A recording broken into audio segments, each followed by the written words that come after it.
Good afternoon, everyone, and welcome to the RealNext webinar series. I am Jeff Finn, CEO of RealNext, and delighted to be joined today by Dr. Jeffrey Fisher, Professor Emeritus from Indiana University, President of Homer Hoyt Institute, and a co-author of two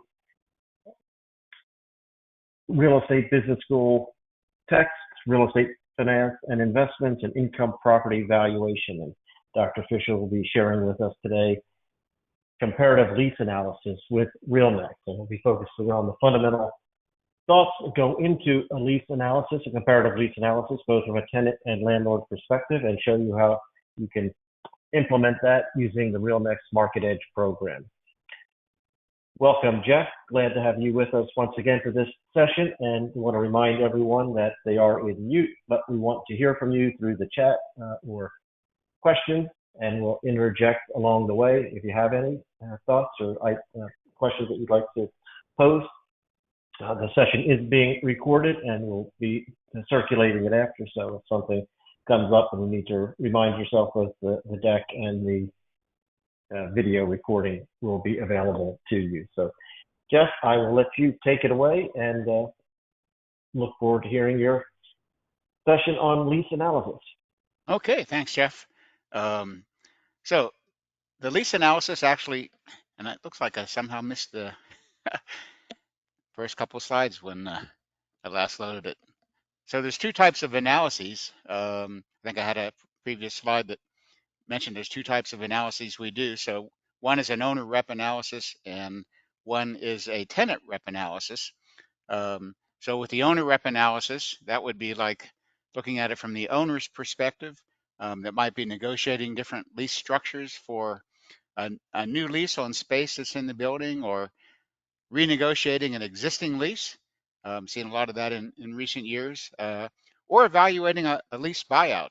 Some of you know that I also do webinars where I use data from NACREIF, National Council of Real Estate Investment Fiduciaries, and in that index, we often see members reporting net operating income that's suddenly really high for an individual quarter. And we go back to the member just to make sure that there wasn't an error in the inputs, and it turns out that they had a lease buyout. So quite a bit of that seems to be going on these days. So the software will allow you to do that type of analysis. So with an owner rep analysis, questions would be, how much does the lessor receive? And so they would receive, of course, the base rent plus any expense recoveries. We'll talk some more about that, but most, or at least a lot of the leases would, in addition to the base rent, include expense recoveries, and then less any tenant improvement allowances that are given to the lessee as part of the negotiation on the lease, less any moving allowances given to the lessee, and then plus any lease buyouts that might be received from the lessee. Don't know how often you see it out on an owner rep analysis, but could come into play. One thing I'll point out is that's in the footnote at the bottom is we're going to do the analysis focusing on the differences in what the rent would be, either from the owner rep analysis point of view or from the tenant rep analysis point of view. Some people, when they do this type of analysis, also, especially when they're doing the owner rep analysis, would subtract any expenses that the owner or the lessor has to pay, whether they're recovered or not, so that you're looking more at the net operating income under different lease alternatives. So that's something we've considered adding to the program as an option. Although I think most people focus more on the rent differences. Sometimes it's kind of hard to think about how you would allocate the expenses across the different leases, and unless they would differ across different leases that you're analyzing, it wouldn't really change a comparative analysis anyway. On the tenant rep analysis, kind of the flip side, so now we're evaluating leases that are proposed for spaces in different buildings or different spaces in the same building that you might be considering, or different lease structures on the same space. So a lot of different ways you could be doing the tenant rep analysis. I've seen examples of, I think, every one of these in recent years. especially during the COVID time period when there was a lot of renegotiation of leases and trying to figure out, what made sense in the negotiations from both perspectives, the owner and the tenant.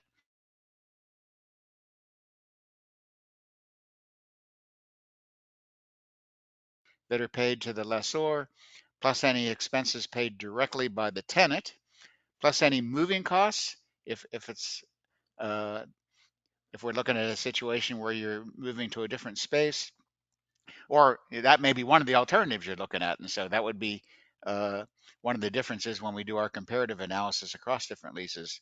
Less any moving allowances that are received from the lessor, plus any TIs, tenant improvements, the tenant has to pay out of pocket, less any TI allowance that's received from the lessor.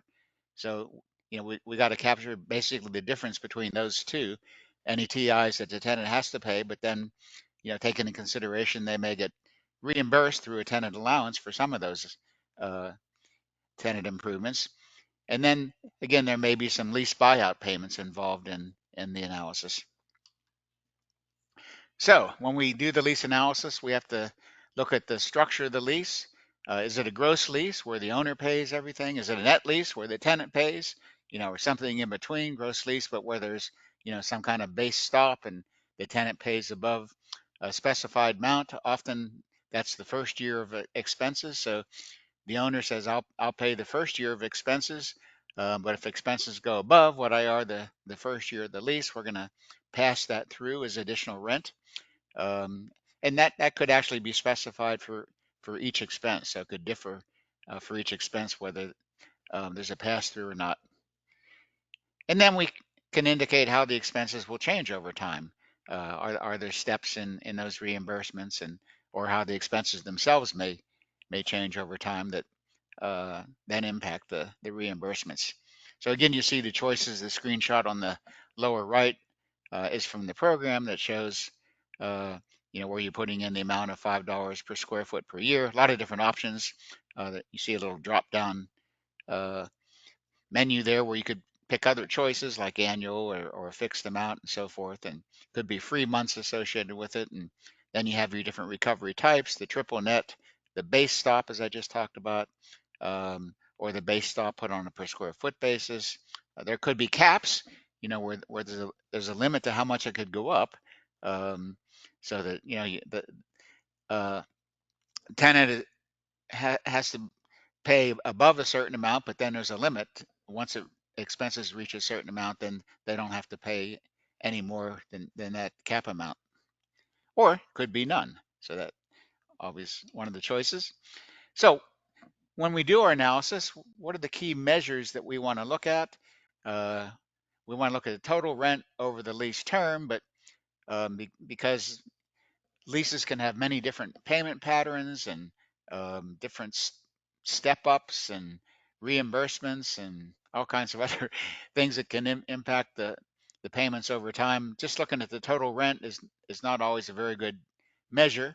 Is the rent being paid more upfront or more near the end, depending on the structure, um, and how tenant improvement allowances and all that impacting the analysis. So um, we'll talk more in a minute about a better way to capture that. But uh, the program will tell you the total rent over the lease term, the rent per year and per month.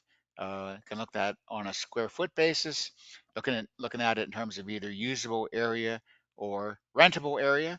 The rentable area, of course, um, can include a pro rata portion of any common area. So usable area would be what, of course, the tenant can actually use, and the rentable area um, that they're paying rent on includes a pro rata portion of the common areas. Then there's the present value of the lease payments.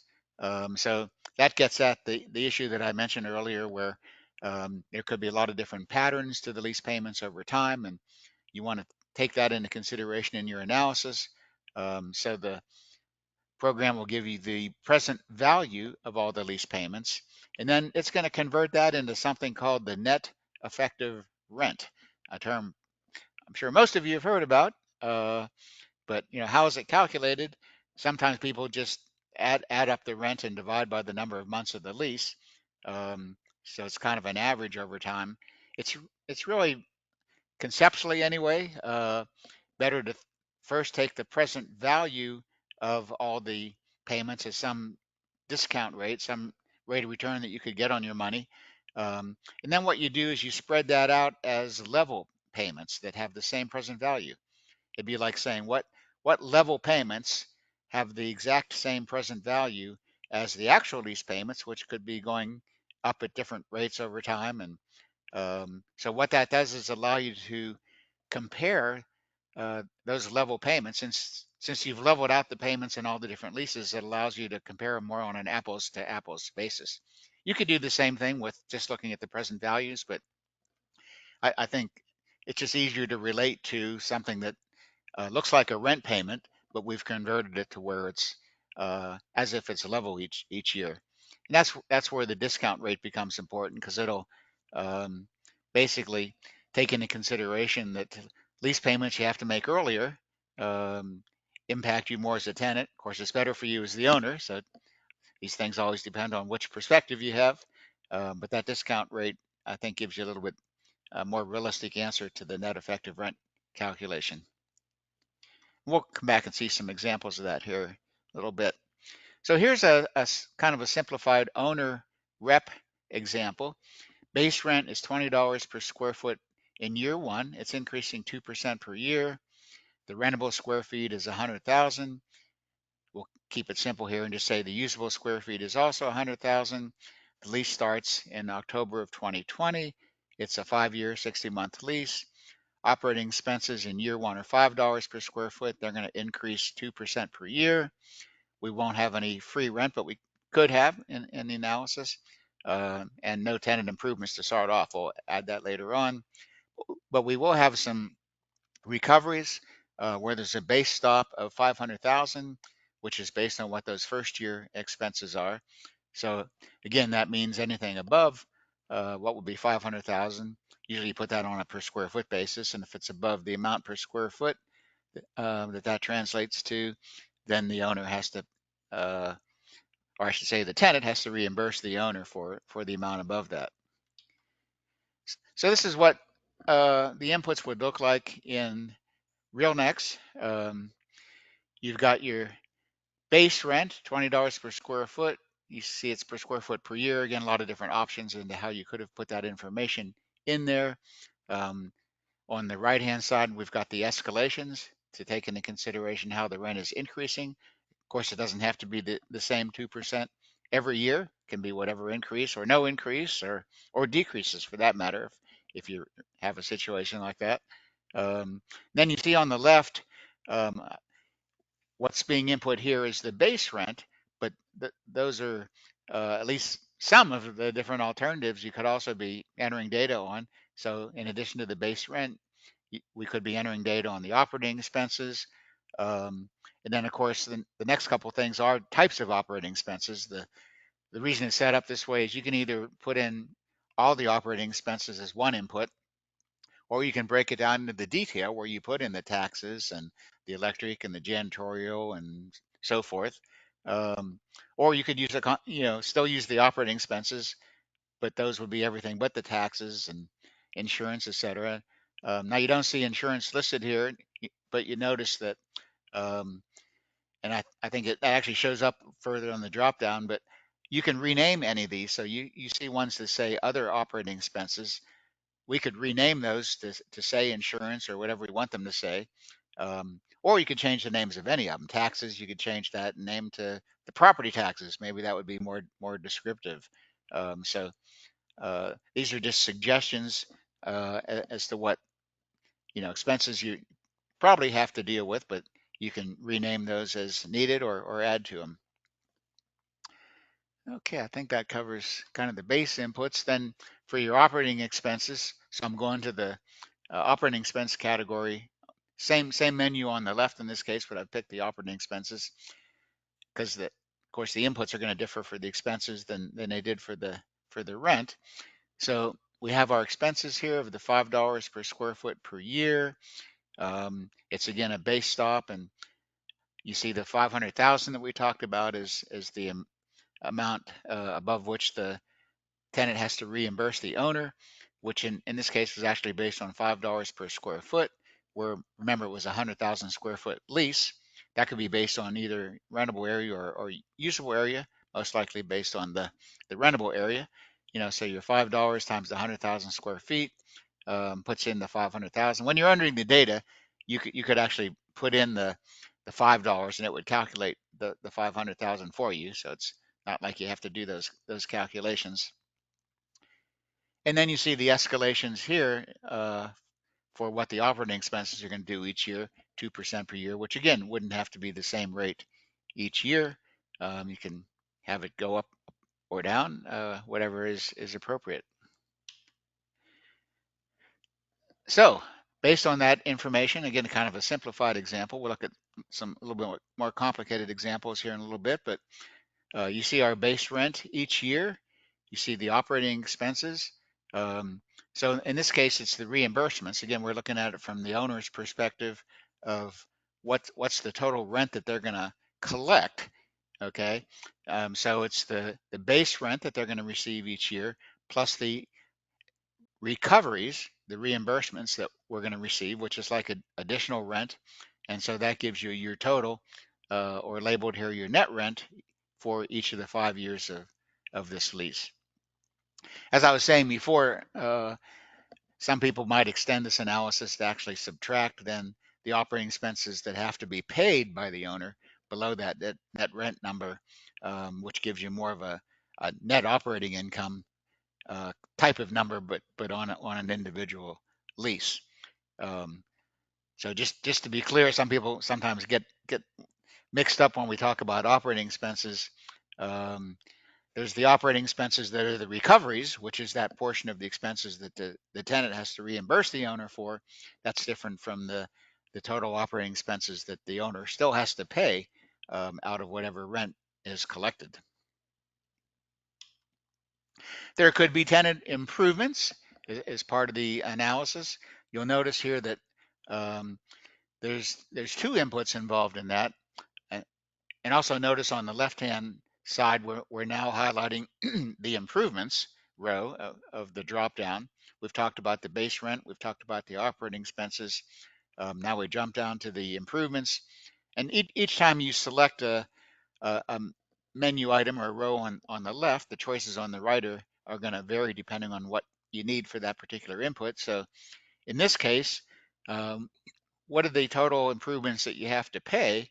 But then how much of that is going to be covered by the allowance?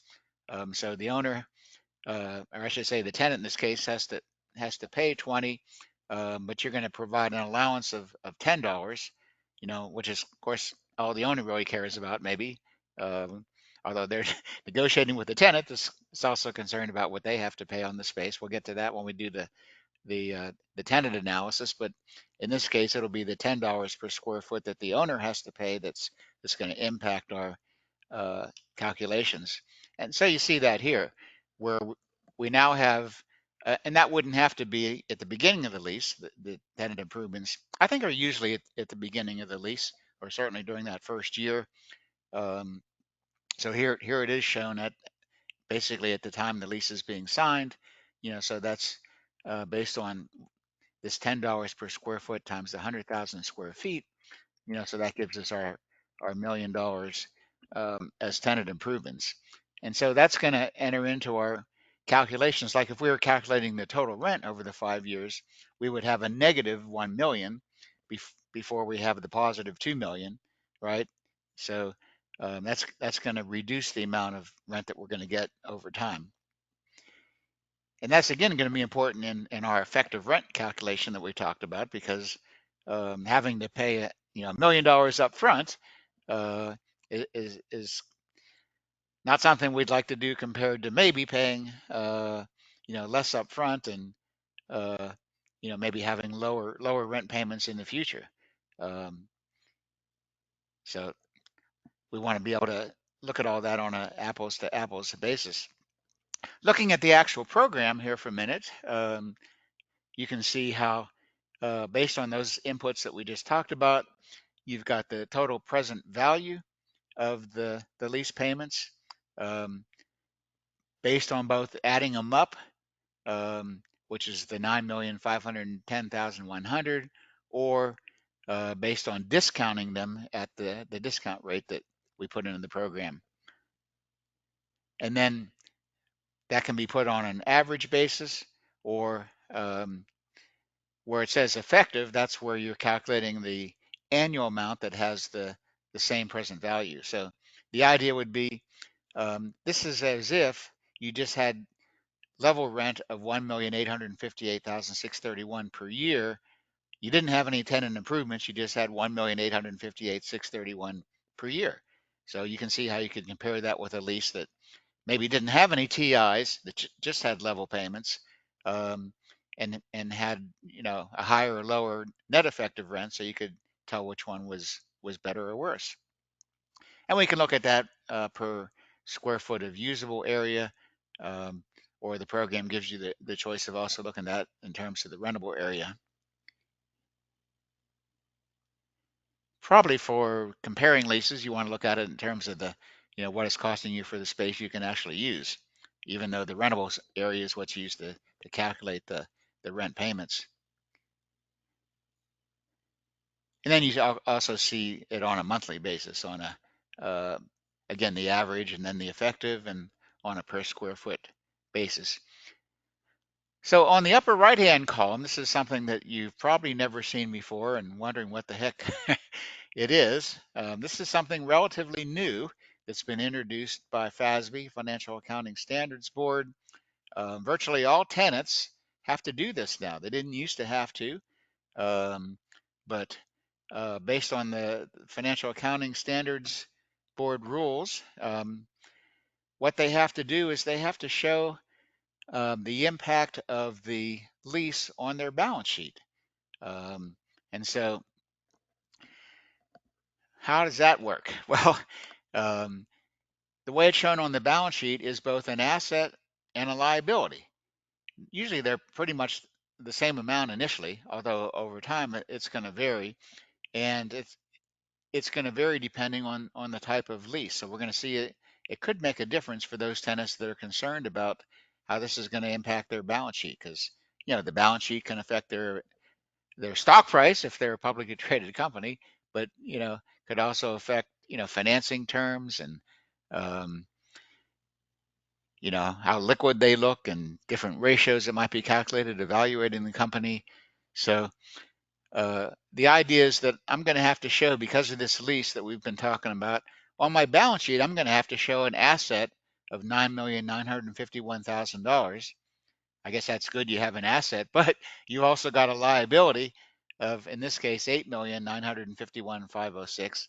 I think the difference was the tenant improvements that don't end up affecting the lease liability, but they impact the um, right to use asset. And so um, basically what that means is it's almost like all of a sudden you're showing 100% financing of some asset on your balance sheet. Now those are going to decrease over the lease term. That's what's shown in the chart on the bottom right. So you see the blue right of use asset. It starts off at that close to $10 million number, and it's decreasing over time. And then the lease liability is also decreasing over time. So they start off pretty close to the same number, not exactly. They both end up at zero at the end of the lease, the 5 years, but they actually decrease at different rates, which I'm sure you don't want to know the gory details of how accountants have come up with doing that. But basically, the um, right of use asset decreases on a straight line basis each year, whereas the lease liability decreases more like a loan decreases, where you have principal and interest payments, and more of the payments on a loan go towards the principal at the beginning, and until the balance starts to go down, and then the interest starts to go up relative to the principal payments. And so uh, for some reason, the accountants have come up with, a way of doing this where the the lease is amortized on a straight line basis, but the lease liability is amortized more like a loan payment. So anyway, the program has figured out all that stuff. I had to figure it out however many years ago it was, 3 years ago, I guess, Jeff, that I had to do a sudden crash course in accounting for leases and figure out how all this stuff works and help get it into the program. And now fortunately the program figures all this stuff out, which we've had several of our um, users say, "Hey, boy, that really helped us because the clients wanted to see that." Maybe all your clients wouldn't want to see it, but there will be some that this will be important, and we'll see how that impacts different comparative analyses. I didn't talk about the chart on the bottom left, but that's just showing um, those first the TI that's impacting you in what we call year zero. That's just the beginning of year one, and then our lease payments over time. Okay, Jeff, I would but say that yeah, in addition to you talk about the effective rent. Sometimes people think about the lower rent in the beginning and the higher rent in the back end. That works well from a cash basis, but on the accounting side, it's also straight lines like that. So the impact on your P&L as well as on the balance sheet is taken into effect. So it's really important to know that effective rent. And some people will make different decisions, and some of your clients will make different decisions based on how that's going to impact either or both of their balance sheet and their P&L. So just right, because you have a low rent this year, it doesn't mean that you made more money this year. They're going to right, still be able, right. they're going to want to see that in how it was engineered. Okay. So just a little bit elaboration on the FASB stuff. Probably the thing we're least interested in, but um, it mainly impacts leases due or uh, new leases. Lessee must show the lease is both an asset and liability. I talked about that. There's a right of use asset created, corresponding lease liability, both amortized. Okay, I guess I covered all this. Um, there's some information in FASB that's kind of guidance is how to think about that discount rate. And basically, as I highlighted here, think of it as, what would it cost that lessee to borrow money? That's like your opportunity cost associated with that. So if you're wondering, well, what discount rate should I use? You're telling me that, when I calculate the effective rent, I should put in some kind of discount rate. What should that rate be? Should it be the rate investors want, buying the property? Well, no, the lease is a different risk than the property itself, right? Because um, there's more of a guarantee associated with the lease payments than, the guarantee as to what is going to happen to the value of the property when you go to sell it. Um, and so way to think of it might be, well, what's the lessee's borrowing cost? Because their borrowing cost kind of reflects the risk of that tenant. So, and that could vary depending on the tenant for that lease in terms of what that discount rate should be. I wouldn't get too hung up on it if you're trying to figure out what rate to put in the program, because remember we're taking the present value of all those payments at some discount rate, but we're spreading the payments back out at the same discount rate. So, if you're a little high or a little low, it's not going to make that much of a difference. You just want to be reasonable, and I would argue you shouldn't be using zero, but if you're using 5% versus 6% or 7%, probably not going to make a huge difference. And especially if you're consistent in doing it across your different leases. So a little elaboration on that net effective rent. I know I'm talking about that a lot, but at least personally, I think that's one of the more important things when you're doing a comparative analysis from either the owners or tenants perspective, in order to compare things. There's other things that certainly are important, but um, that net effective rent again uh, is what is the level rent that has the same present value as the actual rent, and takes into consideration tenant improvements and really any cash flows, whether it's moving costs or um, reimbursements, tenant improvements, anything that affects that lease cash flows would be captured in the net effective rent. To that previous example, we could add moving expenses and commissions, so that I'm just showing here where that will show up in the program. Those line items only show up if you need them. So you see there was a moving expense here of 5,000, and there were some commissions. We're all interested in what the commissions are going to be, so that shows up in the analysis. So here's a little tenant rep example now where we're going to have 3 proposals for the same space.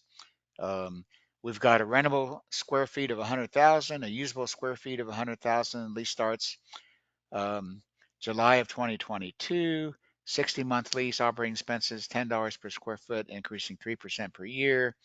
We don't have any free rent in this case. We've got tenant improvements of $7.50 per square foot and an allowance of $5 per square foot. Now we have 3 alternatives. First is a net lease with a rent at $17 per square foot per year with no rent escalations.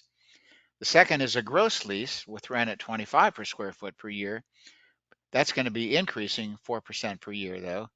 Remember, the first one had no increases. The second one had 4% per year increase. So we know the expenses are $750, but we can't just compare the 17 and the 25, right? And say, well, the difference in expenses is all we care about. We've got to figure that, there's also some escalations in there on the second one.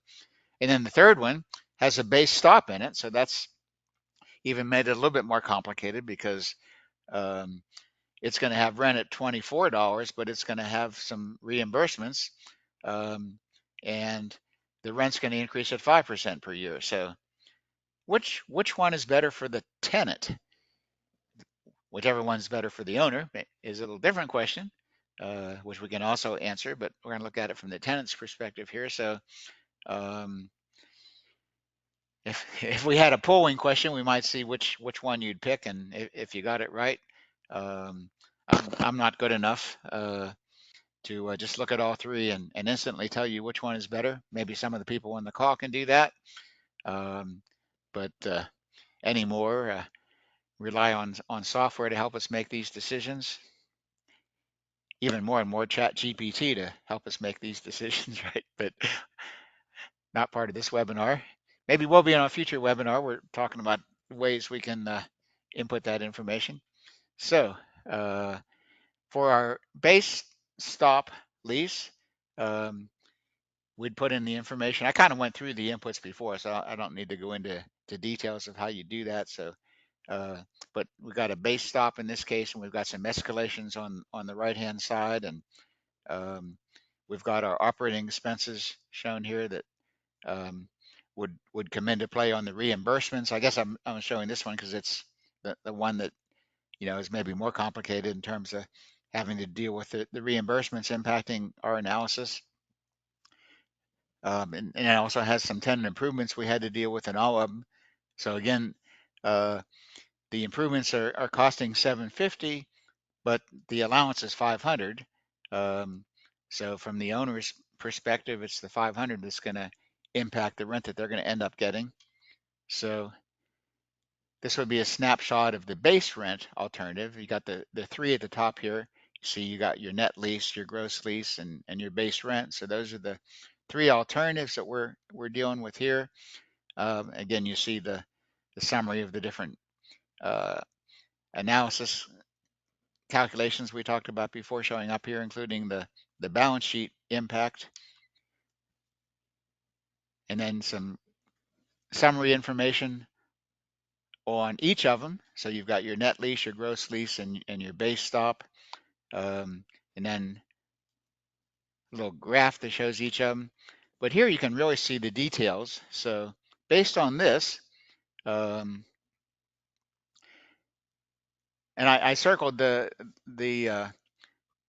balance sheet impacts just to emphasize that. Look how different it is across those 3 lease structures.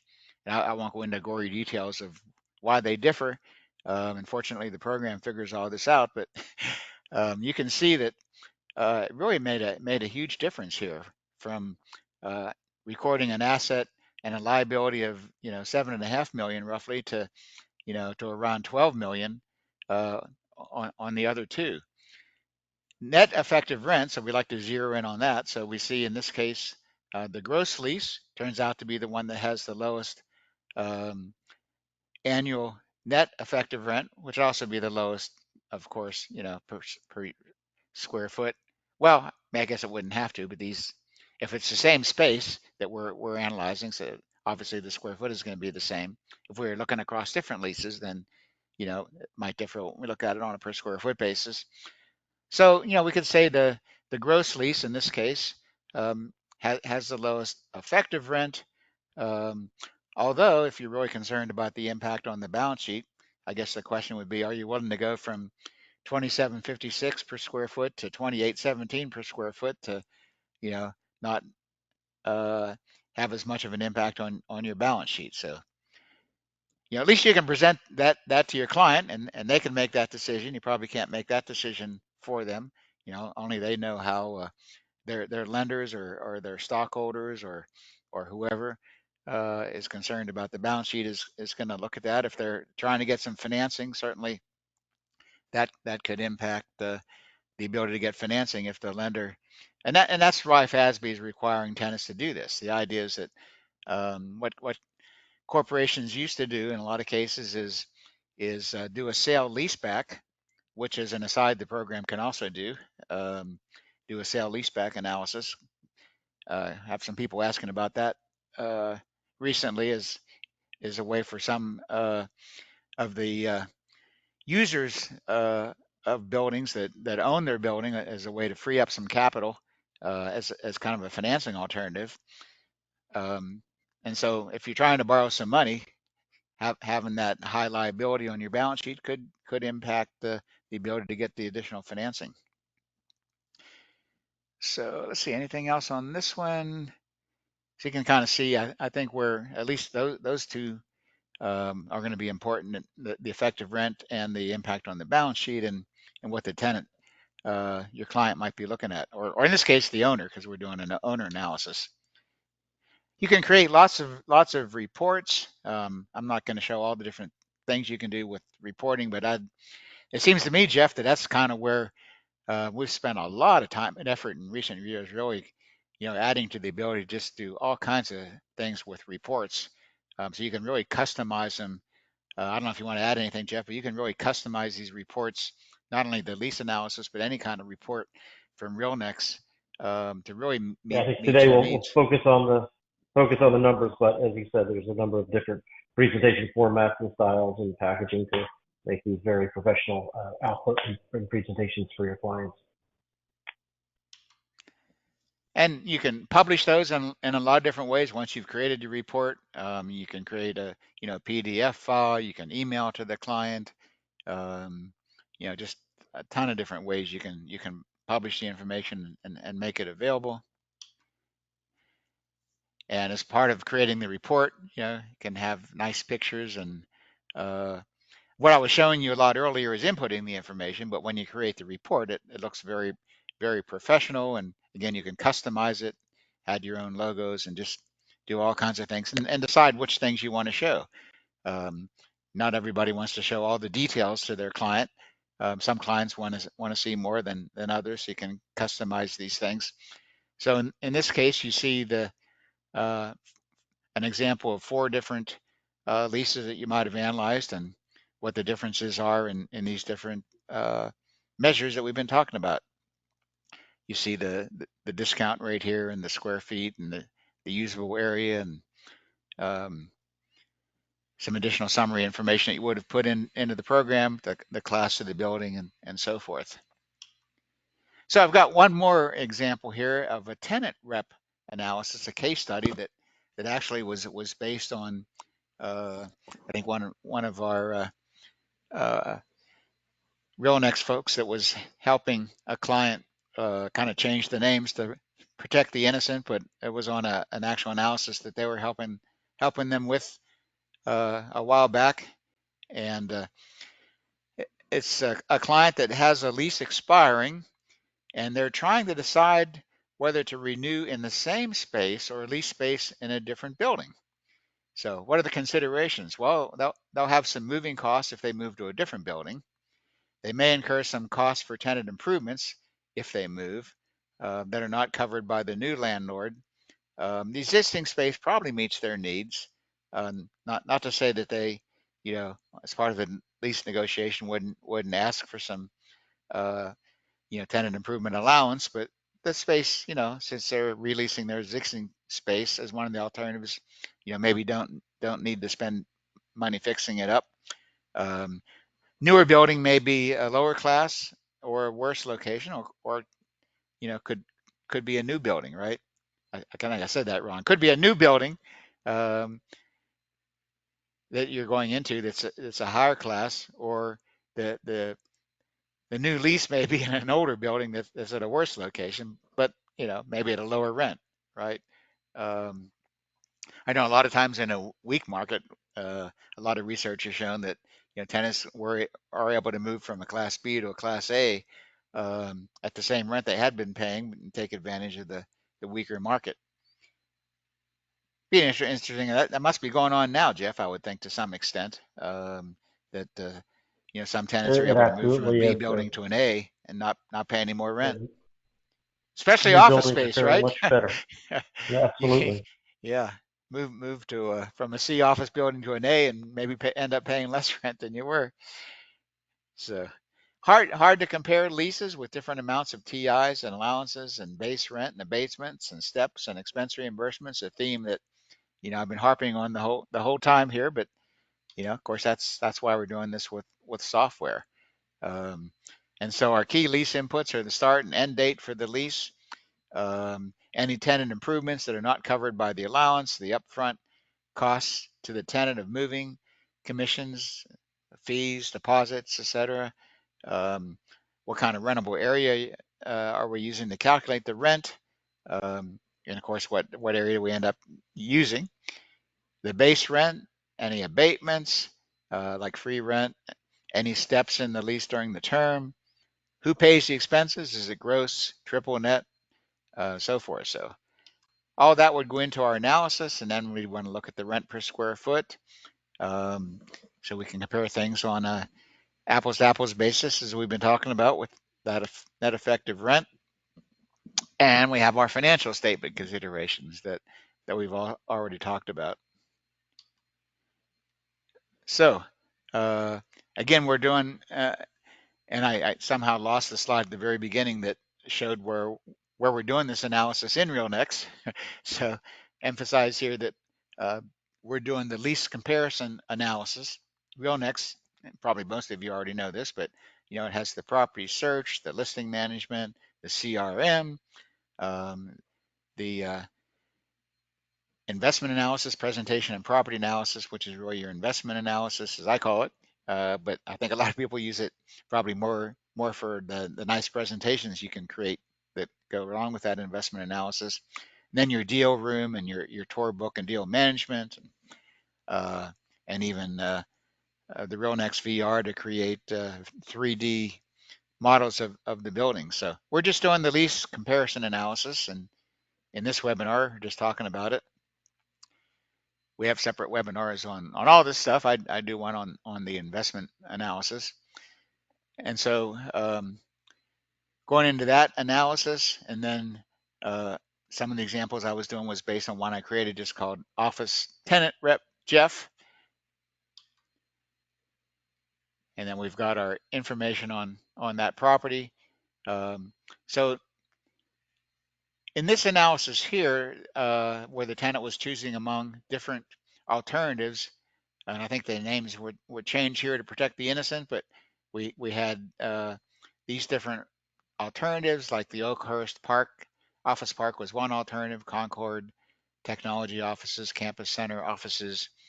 So what we were doing is analyzing all these alternatives, um, and so after feeding in all the inputs into the program, notice we have a summary across all these, and we can also look at the variance, which is be the differences of each one. So if we clicked on that tab, um, we would see the difference in the rents rather than just the total rent, to allow you to maybe more easily compare one with the other.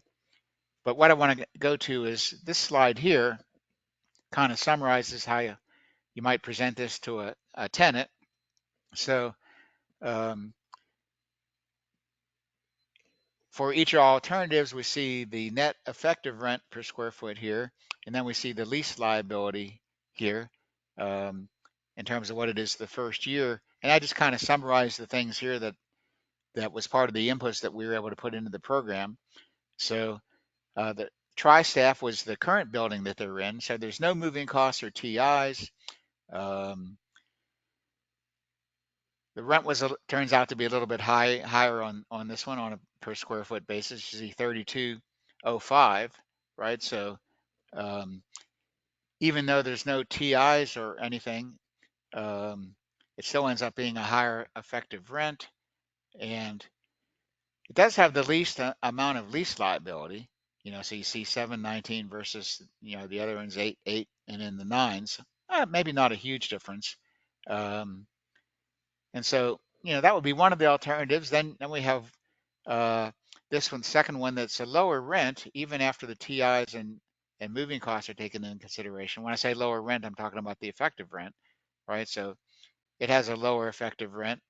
Um, and it's a Class A location, actually A plus location in this case.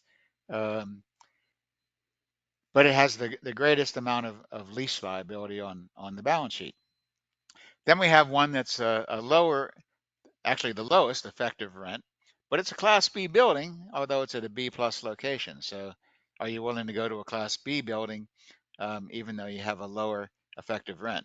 Maybe only the tenant can make that judgment call in terms of going to a lower class building to get the lower rent, but at least you've presented the alternatives.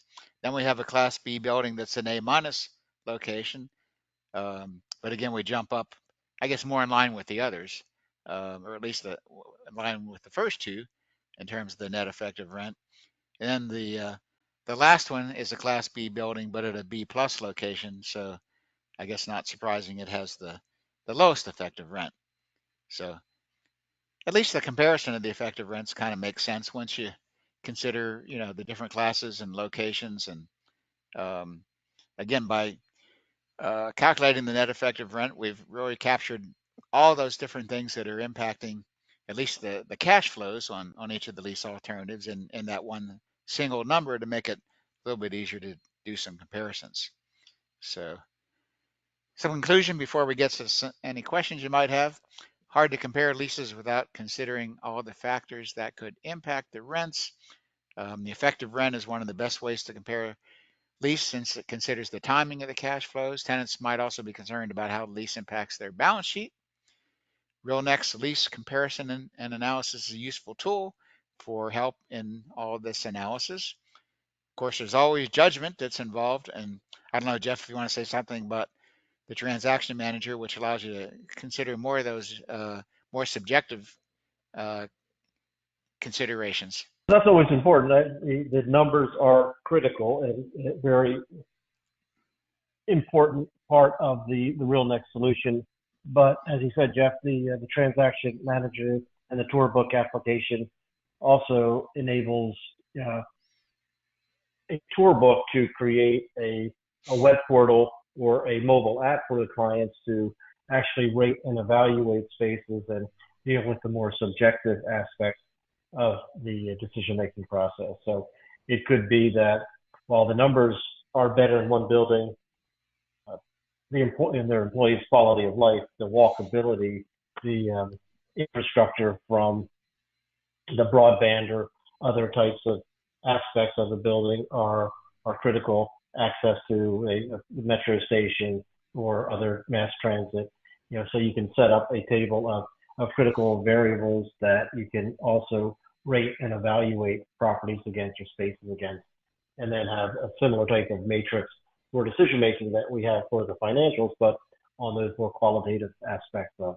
a decision making process as well, and use the variables that are most important to a particular client. So in an industrial site selection might be different than office or retail, where demographics or uh, you know, road network might be the factor that would be more important than a downtown or a suburban office decision might be.